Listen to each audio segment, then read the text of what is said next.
see you. You're at the very bottom. You're small, Okay. but I see your face. Yeah. Okay. Okay. No, you're there. Oops. Still there? Yeah, you're still there. Okay, great. Okay, so this here is an example of a disclosure packet. And so this is 290 Old Hazeldale Road. So I just picked a property in the MLS that I knew had disclosures. I actually showed this one to some clients, and there's always in the MLS at the very bottom, if the agent has disclosures ahead of time, they'll put them all in a link set in a platform such as HomeLight Listing Management, and you can sign up for HomeLight. There's a free version and there's a paid version, but this is going to be when you have a listing and you want one place for your disclosures. Mm-hmm. And what's cool about this is it's from the MLS and it pulls in information about the property, like the price, the bed, bath, and a few more details. And you can share this package. You can make it available so that way agents can click on the links. And when you click on the link as an agent, it'll ask for your name, your email, and your phone number. And then you get a copy of the disclosures if you want to look at them ahead of time before you let your clients see them. But if your clients are ready to write an offer, you're going to want them to look at the disclosures before they write the offer. And then in that situation, right here on the top, you can see where it says share package. That's where I would share the package. And in with it, the client? with the client, and it'll ask for their name, their email, and their phone number. And that's okay to do it because then it'll automatically send it to your client. The agents, this agent here, Pat Simmons, he would not gather your client information. He doesn't even get it. HomeLight gets your client information to be able to send it out to your client, but Pat doesn't get it. So you don't ever have to worry about the listing agent going after seeing who. Yeah. They can see who's looking at the agents. Yeah, who's looking at it. Okay. But through HomeLight, when you send it and share it to your clients, you get an email from HomeLight saying, "Oh, Michelle Vargas has looked at Old Hazeldale Road," and you could see how many times she looks at it, which is good because then you know that the more times your clients are looking at the disclosures, they're actually really interested in writing. Interested in it. Yeah. Yeah. Oh, okay, cool. Okay, so that's HomeLight. Okay. Yes. And so you can see right up here where it says docs, right underneath there's 44 documents. You can, and then adjacent to that, it'll say viewers, activity, offers, settings. I've never written an offer through HomeLight, but I think you can. I think if Pat Simmons wanted agents to put offers through HomeLight, there's a toggle on his end where he can make it so where I could go in and click on offer and put the offer straight through HomeLight. Otherwise, I think he's old school and just wants us sending them directly to his email.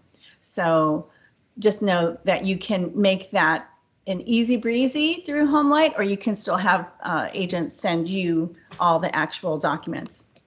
And if several agents send that, is everybody able to see the? No one sees each other's, only the listing agent. That's a great question. Okay. Yeah, only the listing agent. And when, let's say, several agents do list offer or do write offers, then HomeLight sorts them all and organizes them and makes it easy for you as the listing agent to see how many offers there are. And then you could see each price, each term item. It just makes it so easy to read. And that helps you when you're showing the seller, hey, we have 5 offers and here's the price ranges from this, this, and this. Some have 30-day close, some have cash, some have loans, some have FHA, etc.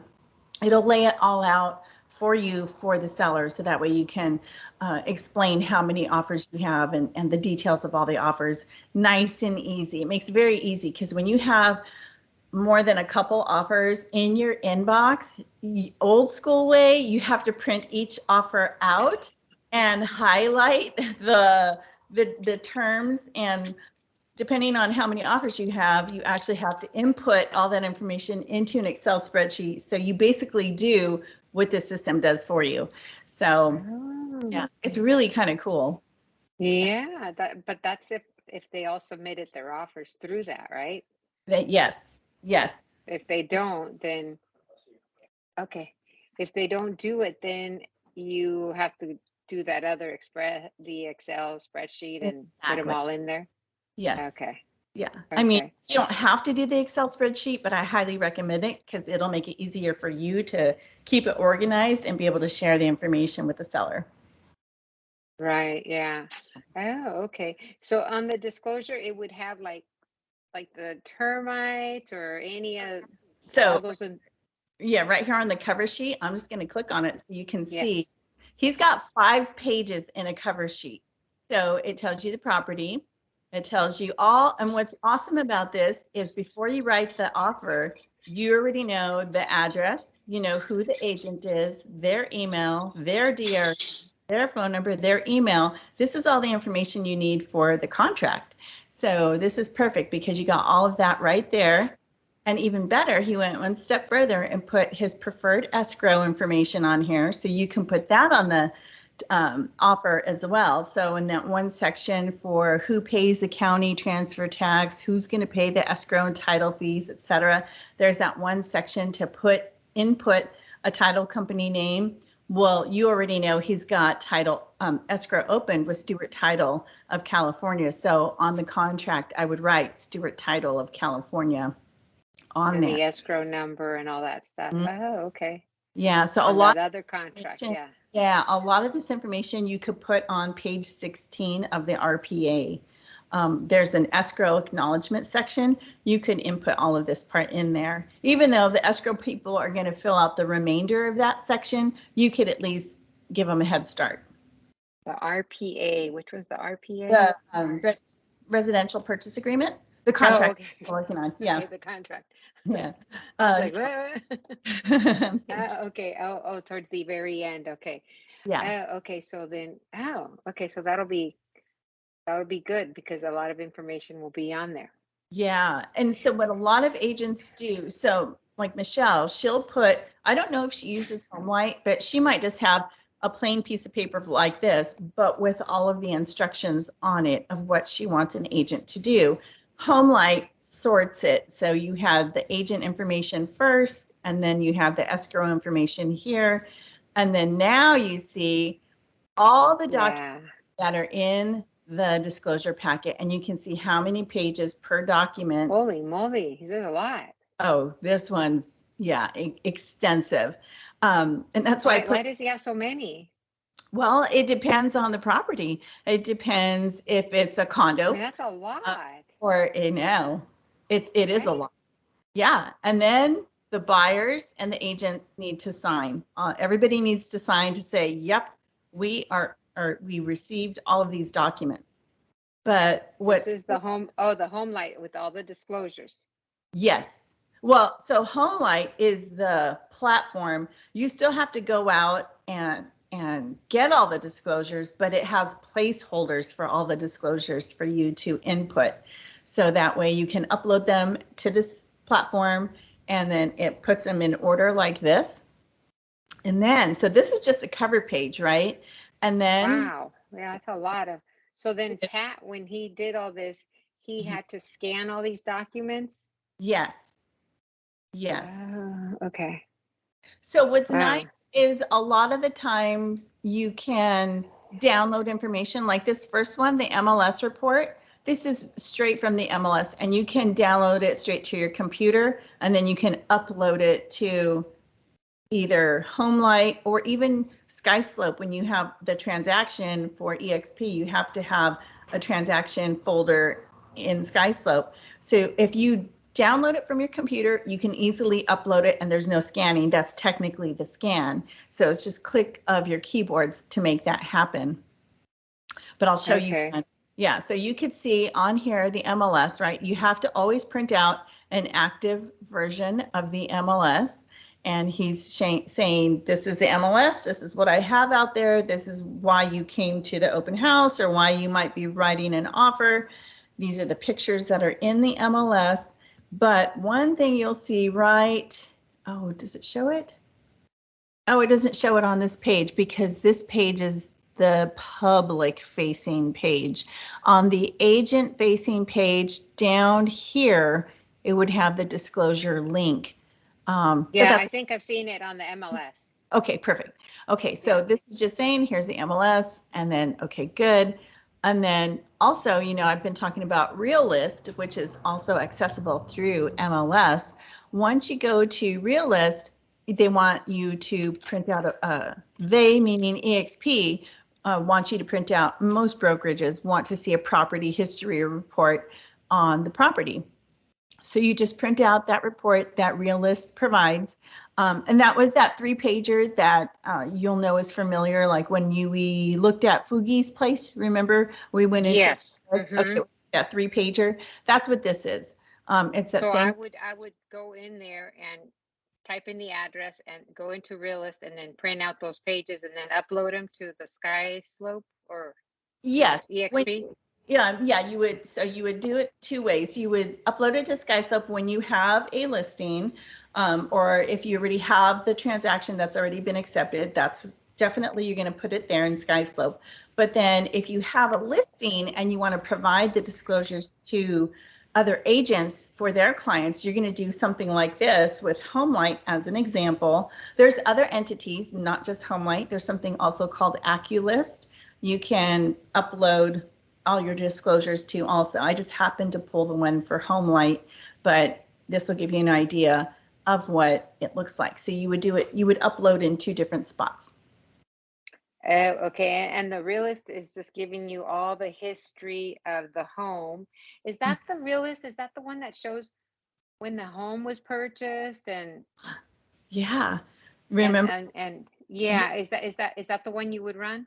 Yep. That's what this one here is. Yeah. Okay, so then that would tell you, because I was talking to my other friend about, remember I was telling you about Rosemary's condo, the townhouse, and Mm-hmm. she was saying how she could be in her taxes, she could be writing off the depreciation Oh. for the home. Mm-hmm. I don't know if the person that does her taxes has been doing that or not, you know? Oh, So yeah. she said you would have to go to figure out when she purchased it, how many years, and the down payment or whatever the money to depreciate those years if they The hadn't been. the tax person, whoever's doing her taxes, should be doing that, and it should reflect in her tax returns if she's doing that. But yeah, but yes, the tax records would give her all that information, like you could see right here. Here's So all the the. realist would give you that. Okay. Yep. Mm-hmm. Okay. Oh, Okay. awesome. So that's Realist. And then here's an example of, well, you saw home inspection already because you had the luxury of that with your dad's property. Mm-hmm. And then I don't know if you even use the same, did you use the same company, Win Home Inspection? I think it was with that lady Tammy.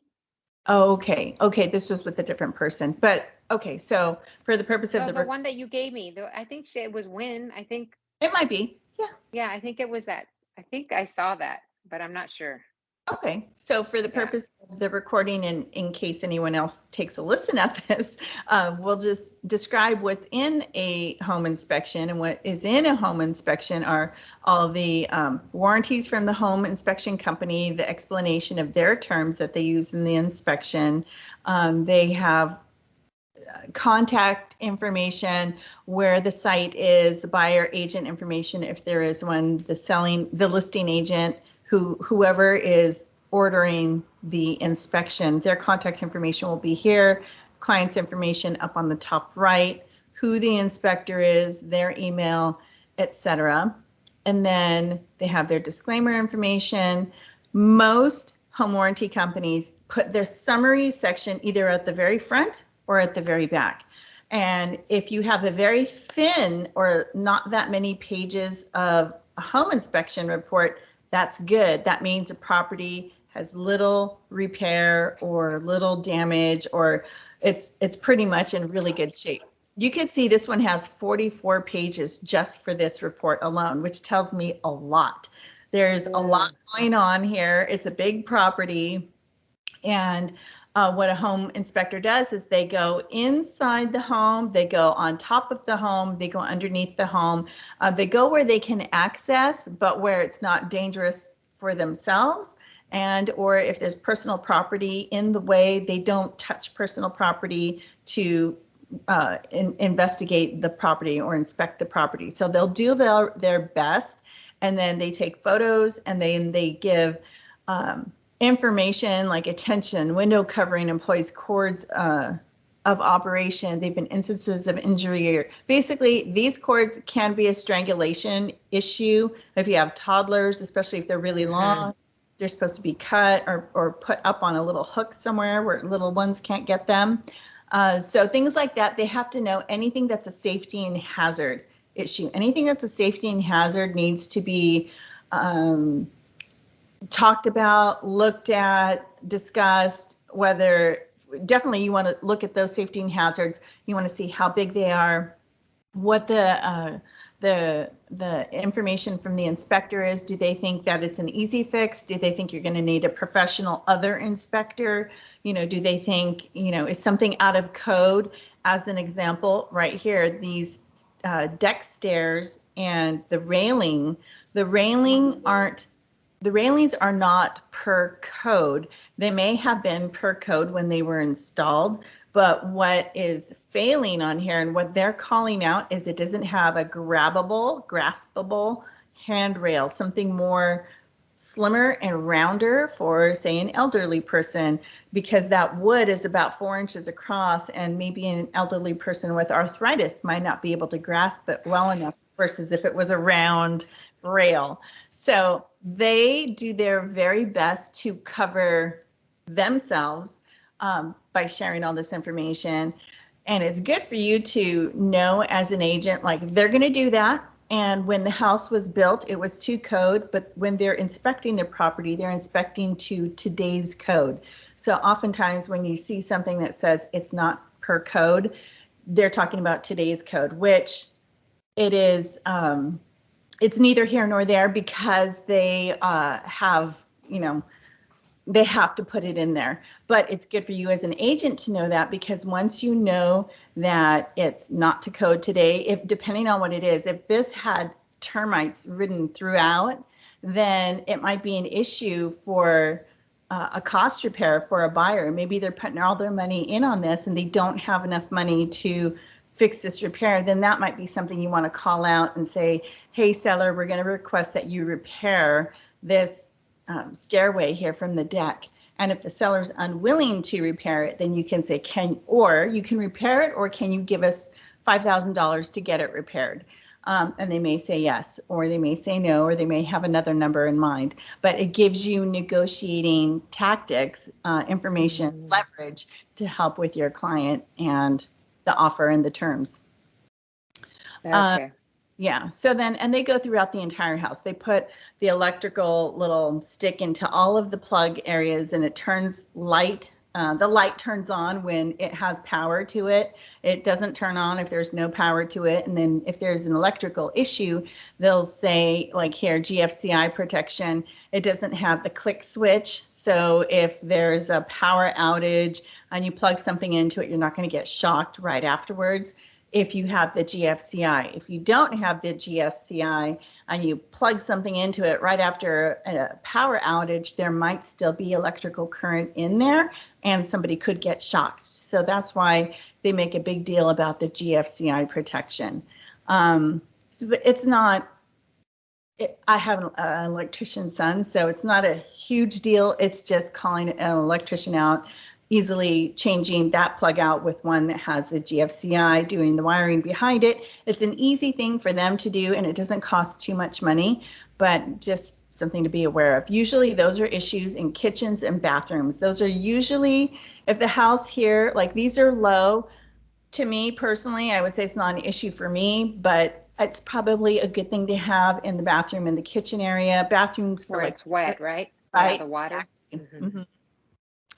And then you can see there's like personal property throughout, and they go underneath the home and they identify items that should be called out. These windows don't have safety latches on it, etc. So they'll go in and out. So those were the main things that were in the summary that were the biggest deal to this inspector. but the full report goes through everything, the bathrooms, the roof, the, you know, the attic, the underneath the home, etc. And then like this is a good example of dirt adjacent to the home, and that can be an issue. Can you imagine? And it's sloped. So if it's raining, horrendous rains, and it starts, you know, getting flooded, this is a bedroom window right here. It could be pretty bad. Depending on They it. could have like a retaining wall, right? Yeah, they do have a retaining wall that has Oh. cracks in it, etc. But so it's just kind of interesting to see. And then what's great about this is if you didn't notice when you walk out on the property, there was a propane tank. It's like, okay, that's right. There is a propane tank. I was wondering if it had, you know, sewer or a ladder. I'm sorry, if it had any type of other electricity form out there. And nope, it's propane. So that means, look, gas odors, none noted. That's a good sign. This also means you're going to need that disclosure for propane tanks.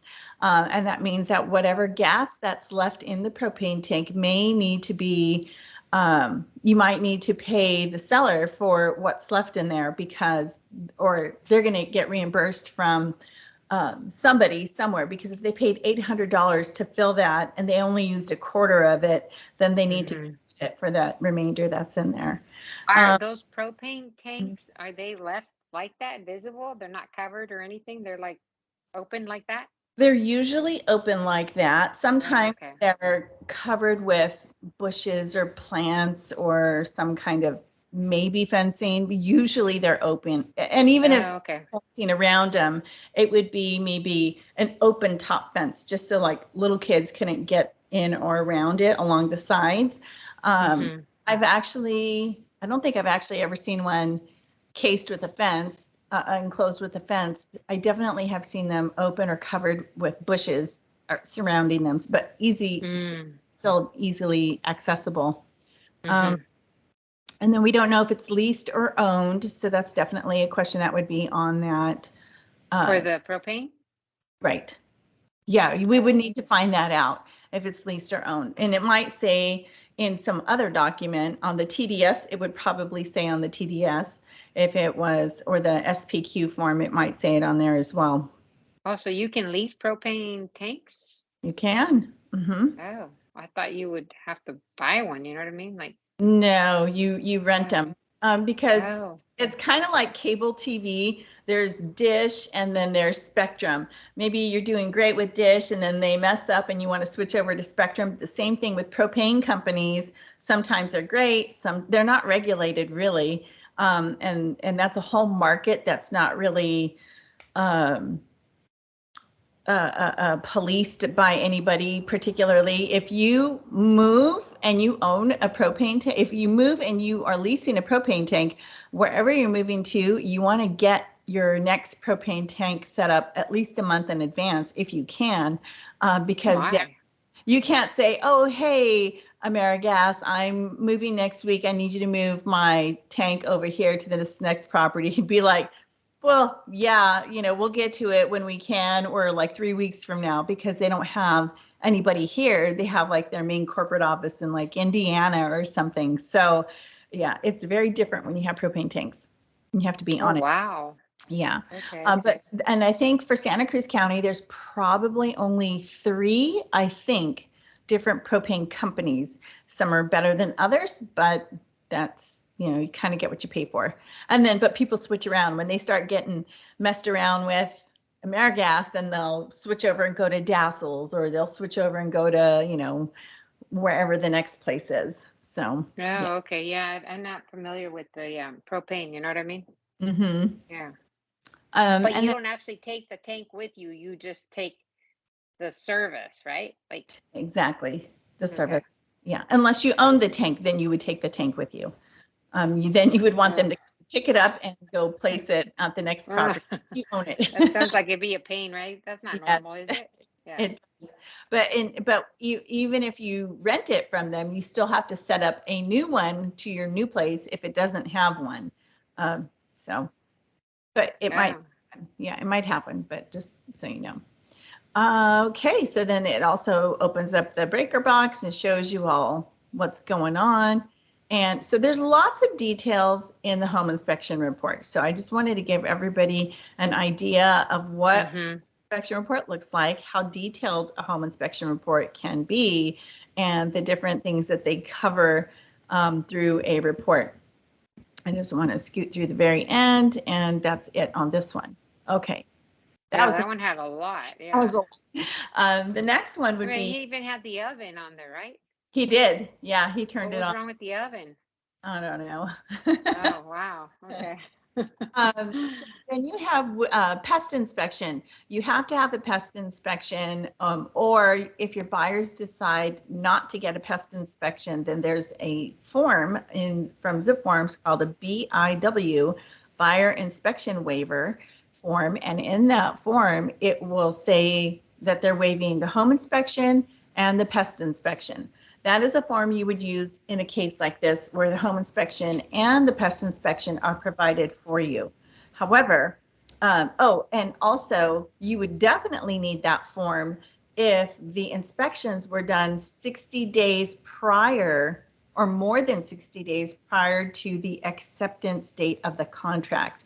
So if these inspection reports were done in January, then, and I'm putting an offer in today, and it gets accepted today, then I would definitely need to give my buyers the BIW form because the inspection report and the pest report were more than 60 days old. And that BIW warns the buyer, these are old, or you can definitely still go get a new home inspection report or a new pest report on your dime. You can do that if you want to. So that's what was that one? BIW, like B as in boy? Yes. Buyer's inspection waiver. Oh, okay. Buyers. Okay. So if it's more than 60 days, then I would need them to sign it, right? Or they can get a new inspection. Yes. Okay. So then that, oh, I see what that was. So that was that termite, that inspection. This here is a document from the pest company saying, here's what it would look like for our term of services. If you want to put us on as your vendor to come out quarterly or monthly to spray for pests, we can do that. And this is what this is saying. But the actual pest report is this one here. This is, and it always needs to have a signature or initials from your buyers, always, because their initials acknowledge that they received this pest report. Okay. Now, there's always going to be some type of drawing. It's never to scale. It's just a rough estimate of what the property home looks like. Just a weird diagram. There's always going to be something there. Section 1 and Section 2 are going to be items on the report. And what I don't see, oh, maybe there wasn't any. This is a clean report. Okay, wow. See right here where it says 2B up on the top? Okay, so where 2B is, that means that is the only area on this whole diagram where they saw something, drywood termites. That was it. Wow, that's really good. Awesome. I'm going to have to find one that has a ton because these here, this is good. Usually, so I can't even show you an example of Section 1 or Section 2, but look at 2B. There's always a second page that references all the letters that are on this page. Right here, we only see 2B. So on the next page, you're going to see 2B right here, and it says, recommendations completed by this firm that are in accordance with the Structural Pest Control Board and regulations. Recommendations completed by this firm are considered secondary and substandard measures under Section 1992, the structural pest.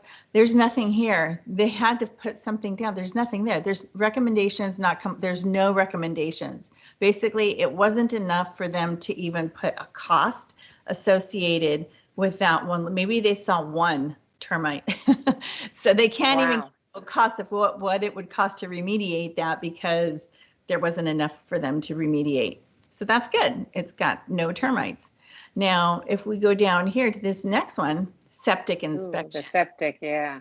So the septic reports are always, always, always a public record, and they're uploaded to the county, and the county will always have documents and records of septic inspections whenever they're done. Now, it doesn't mean that anything would be uploaded if a septic has never been inspected. That means nothing has been inspected to upload. But what's important to know here is the size. Usually they're about 1,500, sometimes they're bigger. Both ends pumped, yes. Multiple tanks, no. Risers on tank, no. This is good too. The type of septic tank: fiberglass, redwood, concrete, polyplastic. Concrete and polyplastic are really good. If it's redwood, that's bad, because redwood, although it's a really good wood, over time, if it was, maybe the house is a historic home and built in the 1800s, and so was the septic system in the 1800s, then it's probably decayed and damaged, and that means you're going to need a whole new septic tank. If it's redwood, you got to, there's like a lifespan of redwood, kind of like with roofs. You know how there's lifespans with roofs, kind of same thing. Or like fences, yeah. Yeah, exactly. Over time, they just start deteriorating. So, Right. and the other real important thing here is the condition. You always want to see good. Anytime there's anything that's poor or repairs recommended, usually if it's poor, there will be repairs recommended. Those are dollar signs when it comes to a buyer. When they're putting an offer together, it's like, oh, you know, this house is $1.2 million, but it has a very poor septic tank and it needs all these repairs. What's it going to cost? You can always go back to that company and say, hey, Tom Septic, you went and did an inspection Oh, yeah. this property. I see that it's in poor condition. I have buyers that are interested in writing an offer on this. Could you give me an estimate on what it would cost to repair that? Because that could be something you negotiate with your request to repair to the seller. So yeah, important to know. And then the drainage system is always going to be really good to know. There's a lot of properties over in Aptos over on Loma Prieta that have, the properties are really steep, or, they have ravines on one side off Loma Prieta. Those properties have to have really good septic systems. If they don't, depending on the lot size, the county is going to have to help this Tom's company as an example. They're going to have to find a new location, because once a septic system fails, you cannot replace it in the same location. Yeah, it has to be moved, and the county has to approve it. Now, the question comes up every now and again, well, what happens if there's no space and the county won't approve another one? There are workarounds to that, but it's very expensive. So just know that. Usually there's a way, they usually find a way to do it, but it can get really pricey. Wow. Okay. So the well test report. So this company went out, they did, and usually the well tests are usually about an hour. Septics it could take anywhere between an hour and a half to 3 hours. It just depends on how big it is, etc. Usually the well inspections are about an hour, maybe an hour and a half. The septic could take longer, just depends if the owners know where the septic is and can easily say, here it is, here's the lid, go, then that's easy. It takes longer and costs more for the inspection when the septic company has to go in and dig to get to the handle, to open up the lid, to do the inspection report. So just know that. Sometimes sellers, when that's the situation, sellers will go out there and dig it out themselves to make it accessible to the septic company. And usually wells they're standing, they're usually upright on, you have your yard, and you usually have some structure upright, and those are usually covered either with some type of vinyl material, or sometimes you'll see like a little box covering it, a fence box made out of wood or something, usually is what covers those. And so companies like Majora, drilling on Freedom, off airport, right? In Washington, they do well tests. I'm sure there are other people, but Majora is like the biggest one I remember. They'll come out and they'll do a well test for you. And they literally drill all the way down to the bottom. They don't drill, but they have their machines that seems like it's drilling, and then they pump the water and they tell you how many gallons per minute are coming out. And this one tells you here it holds a total of 440 gallons, probably 7.34 gallons a minute. It's usually per minute that they, what does it say? One HP, 4,000 gallon storage tank, 1 HP pressure pump, 85 gallon pressure tank. All wiring is good. Okay, it's a good well. So the water pump is good. So that's good. And then there's always water. You always want to test the water to see if the water's good.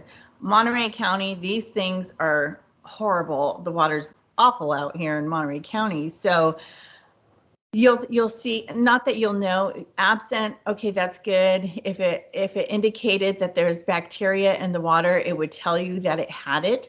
And E. coli, so that's good. E. coli is absent in the water for this particular property. And then they also do a chemical composition. I would just reach out to the soil control lab, because as a realtor, it's not your job to know what this means, but you can reach out to the company and say, can you help me understand this report? Because I need to explain this to my clients and they are not going to know what this means. They're not scientists. They don't know. Can you dumb it down for me to tell them? And then once you know the basics from the soil control lab, they'll let you know what to look for if it's high, or these numbers might be drastically different if it was not in good condition. But we already know the water's good. And it tells you, like, is there fluoride there? Well, yeah, there's fluoride 1.6, but it tells you all the minerals that are in the water and the pH. So good info if you are a science mind, or have science clients. They're going to want to see this for sure. So is that for any home that's out in the country? Like you have to get all these inspections, like the water and the well and If septic? if it has a well, yes, you're going to want to get a water test. Okay. Yeah. Now, the NHD, also something else you're familiar with, the Natural Hazard Disclosure Report. So the Natural Hazard Disclosure Report is a statutory item. The seller has to provide this to a buyer. They have to do this. And so there are many, many companies out there for disclosing the NHD. But, and there are pages within the report. This is a 44-page document. This is nice because this geo disclosure company highlights where the pages are that need to be signed. Some other companies will say there's 5 pages in this report that need to be signed, and we're just going to put them in the front, and we're going to call them the signature pages.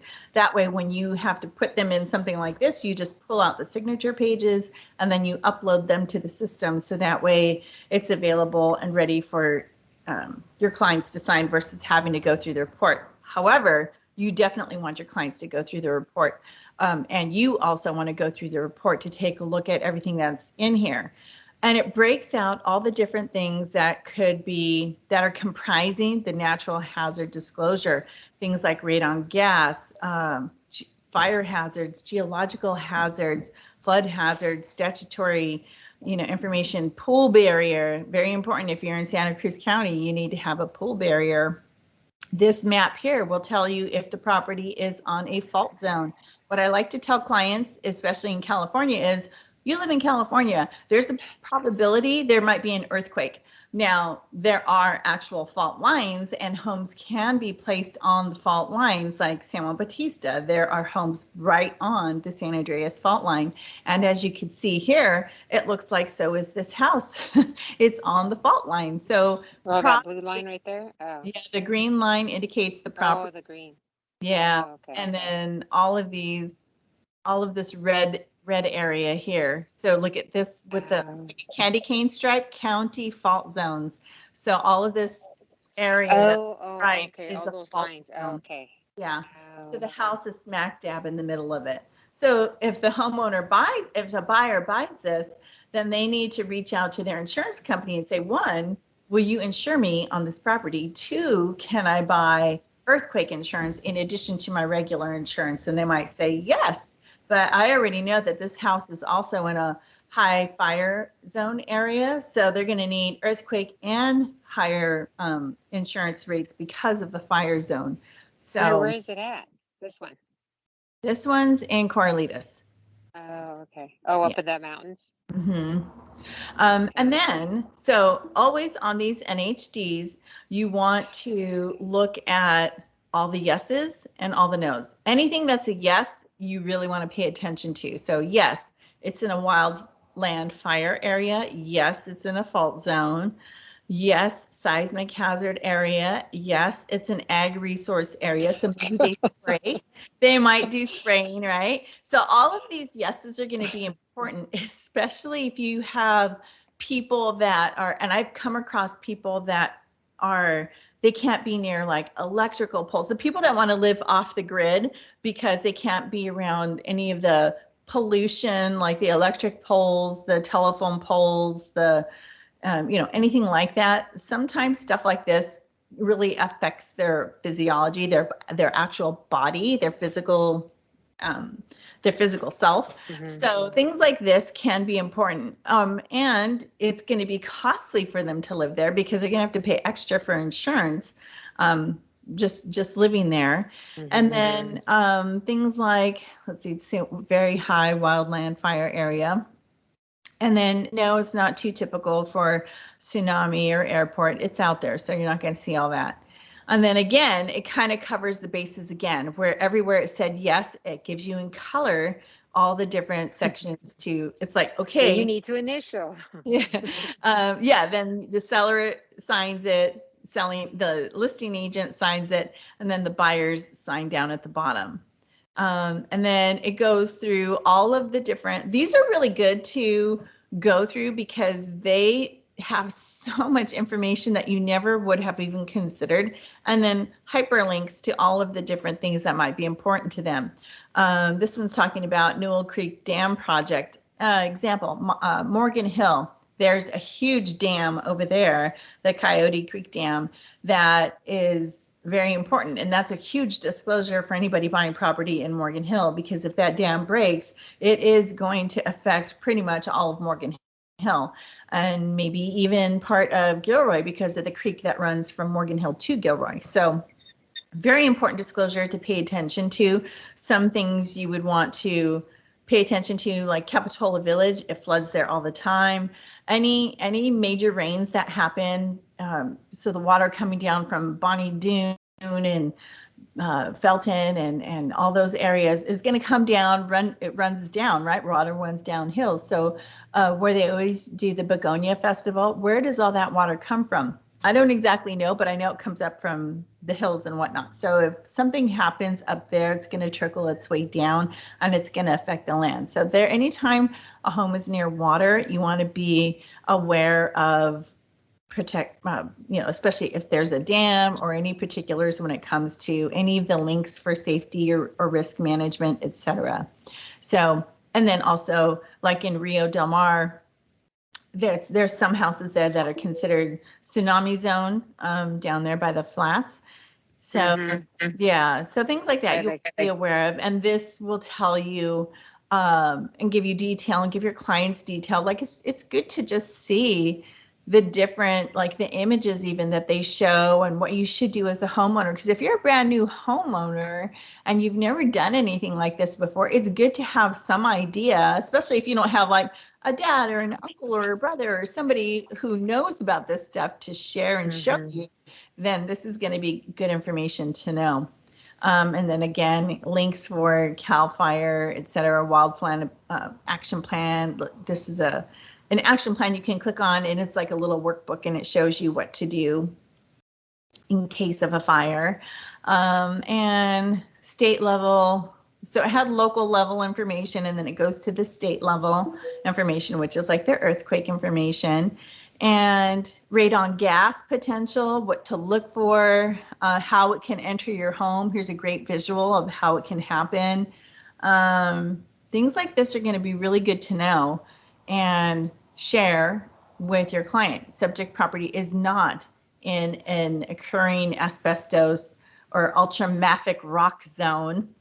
Things like that you want to be aware of. Mold advisory, My finance goodness, this house information. has it Yeah, all. super detailed. Yeah, so you want to make sure you go through all of the disclosures before your clients do. And you don't, usually once the first time or the first couple times, you're going to go through it pretty detailed through each one.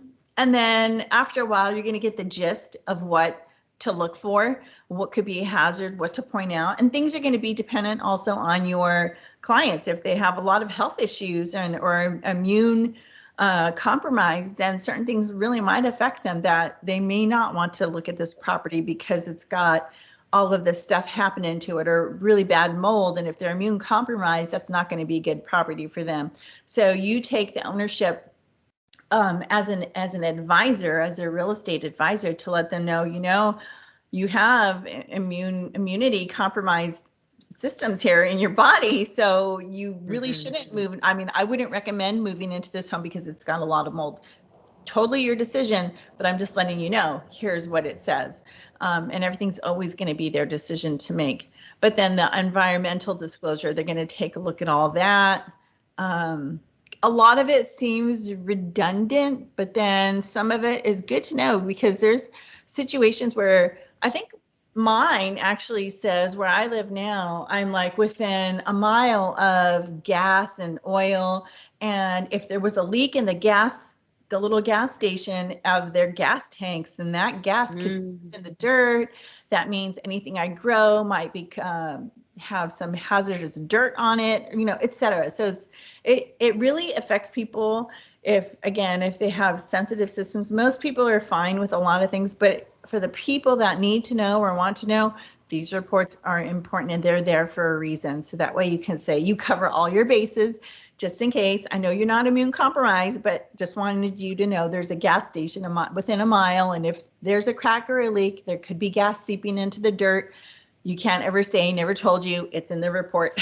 It's right here. So yeah, so there's that type of information. Always good to have that. And then there's always going to be supplemental pamphlets within all of these, like the geo report here, the natural hazard geo report probably had this homeowner's guide, which is a 15-page guide. You do have to print it out and you do have to disclose it. In real life, when you have actual paper, you would actually have that document and hand it to them. Otherwise, you can digitally send it to them. They can read it and that suffices your need to disclose that information. And the same thing, here was a preliminary title report. Preliminary title reports are so important because they tell you so much about the property. They tell you who the owner is of the property, if it's in a trust, what type of coverage is already available to the property, who is the owner. Roxanne Gruber Sheets is, in this example, is the trustee of the Roxanne Gruber Sheets Trust. So for the purposes of any contracts, you're going to be writing Roxanne Gruber Sheets if you're writing an offer on this particular property. If for your SkySlope file in EXP, you're also going to make sure that there's a document called the RCSD, and what that is, it's a document that says this is a trust, and there's a person named Michelle Vargas signing for Roxanne Gruber Sheets. So on the EXP side of things, they're going to say, we need proof of signing authority. So that's where you could say, oh, hey, Mr. Seller, do you have proof that Michelle Vargas can sign on behalf of Roxanne Gruber Sheets? And there's certain documents in the trust that they can upload, or sometimes if they don't want to give that to the agent, they could give that information to the escrow company, and the escrow company can say, hey, Raquel, here's a form that says we've identified and they've given us proof. We believe they are who they say they are. And Michelle Vargas can sign for Roxanne Gruber. And that's good to go. As long as you have that information, you upload that into SkySlope, and that's good to go for your file with EXP. But this is good information for you to know when you're representing a buyer, because it shares who they are. If there's a trust involved, then that flags you to look for that other signing information. This is great because this legal description here gives you all the actual, what do you call them?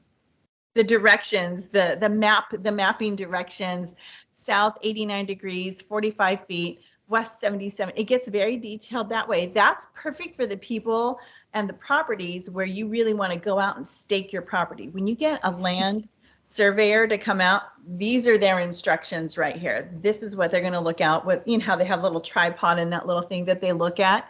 That's what they look through, and they count and they calculate south 89, 45 degrees west. Okay, and then they'll mark their little thing. And then that's how they go and mark and flag a property. That's that instruction for them. And then it gives you the APN because you need to know what the parcel number is. And then it'll tell you on this prelim if there's any easement issues, if there's any loan or lien issues, that would be here on the property. This right here, number 8, easement and rights incidental to public utilities, Coast County's Gas Electric Company. What this is public record, book 683, page 64. The public record on October 11th, instrument number. So it gives you the exact place to look for it in the county records. This is saying that Coast County's Gas and the electric company have easement rights to get onto the property to inspect public utilities.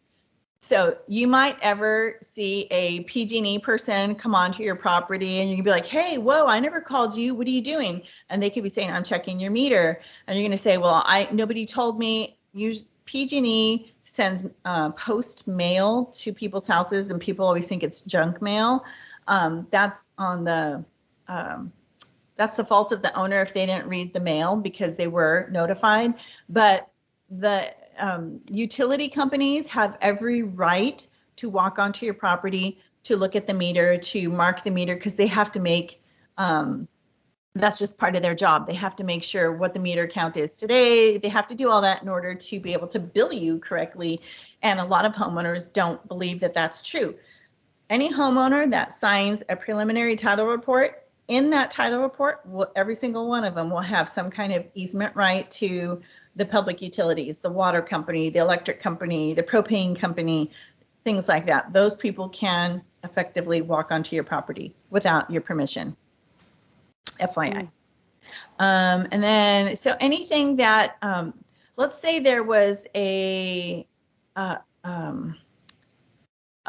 transfer, let's say it was 20 acres and it was divided into 10 different properties, all of the different divisions and who they were assigned to are always noted in public record. And anytime something affects the property, it's made public record. So that's why you always have little blue links in all of these types of preliminary title reports.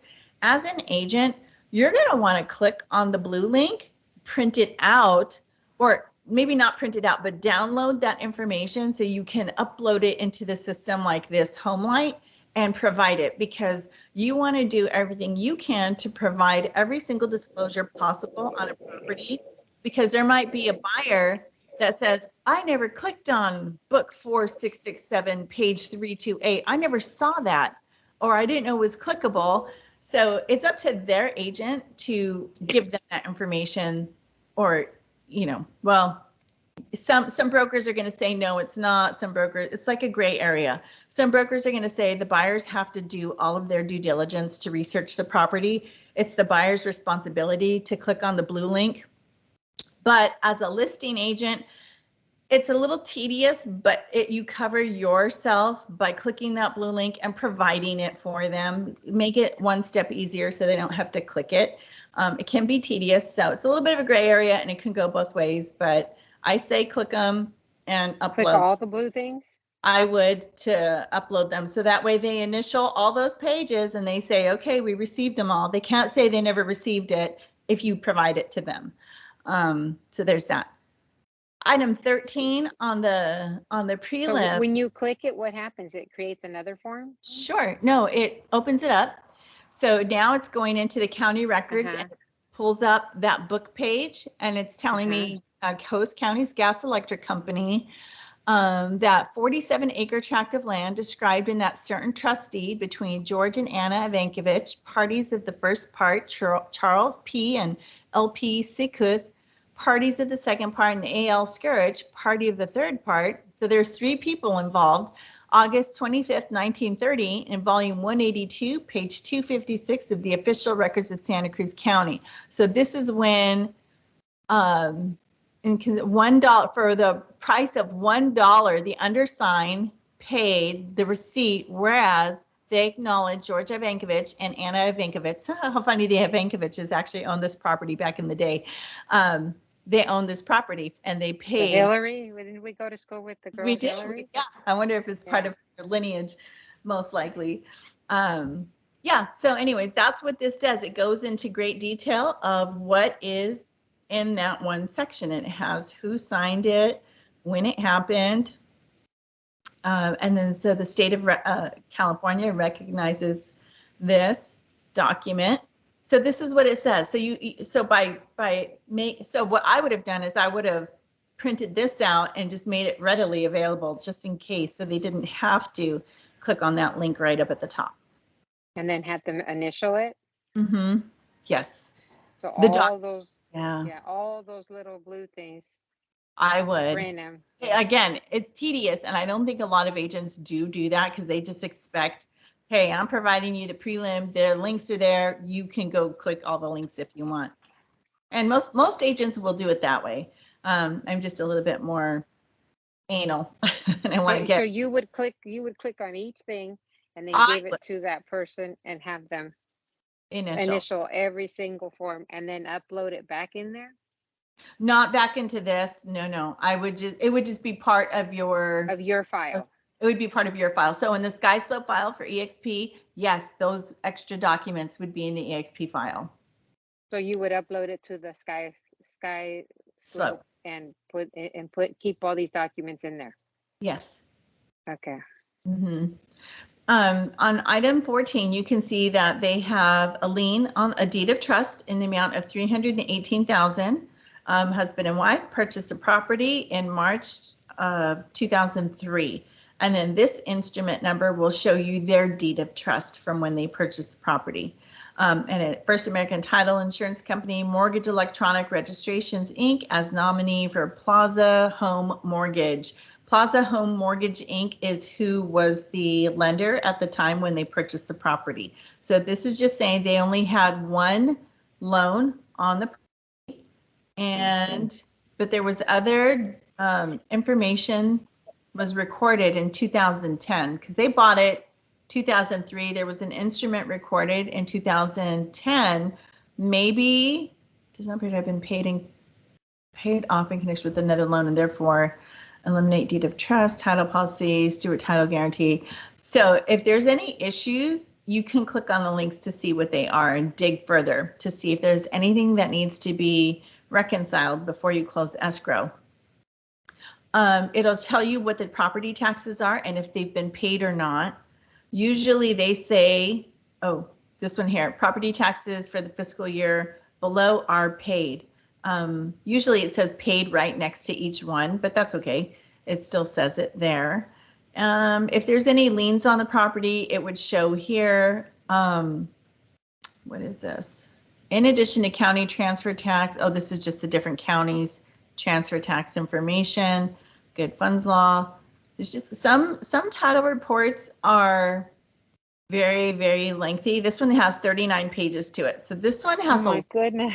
I know. I would really want to dig into this one a little bit more. If you get like a 7-page, 10-page, you're good. There's not a lot going on that particular property. So this one's pretty lengthy. Okay, so then there always, with every preliminary title report, there's always a color-coded easement map, which is very helpful because one, you get to see the outline of your property, and then where the little dotted line is, the little dashes, that's actually telling you something about the property. I know that the easement is like this little frontage thing between the red and between the dots. That little parcel of space is going to be public, not public, it's an easement for probably the utility companies, and the same with all of this on this side over here. I know for a fact that this actually cliffs down. There's a ravine down here, and then there's a road right here.